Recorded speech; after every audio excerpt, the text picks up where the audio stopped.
buenas tardes, estamos con una de las candidatas a Falla Infantil de Valencia. ¿Tu nombre? María Querol Ruiz. ¿A qué falla y sector perteneces?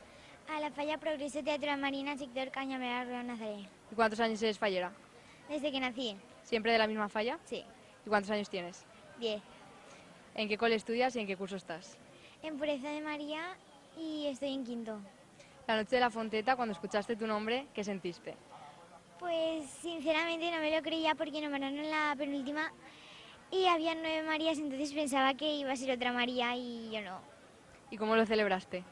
Pues yéndome a mi casal y estando con toda mi familia. ¿Y ahora cómo te sientes? ¿Ya lo empiezas a asimilar? Sí. ¿Cómo crees que debería de ser una buena Falla Infantil de Valencia? Pues yo creo que tendría que tener una sonrisa en la cara, ser muy simpática y obviamente tener mucho aguante porque todo lo que hay pues hay que tener mucho aguante. ¿Y tú por qué crees que deberías de serlo?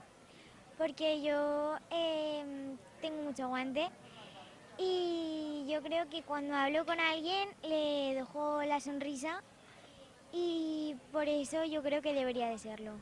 Ahora te voy a hacer unas preguntas para conocer un poco más tus gustos personales. ¿Tu comida favorita? El arroz al horno que hace mi abuelo. ¿Y una película que te guste mucho? El orfanato. ¿Un cantante o grupo? Melendi. ¿Y una canción? Tu jardín con enanitos. ¿Playa o montaña? Playa. ¿Chuches o petardos? Petardos. ¿Un color? El azul clarito. ¿Y qué acto de fallas te gusta más? La crida y la ofrenda. Y para finalizar, ¿qué esperas de este año?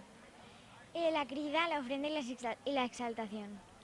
Bueno, pues muchas gracias, enhorabuena y suerte para la llamada del día 10. Gracias.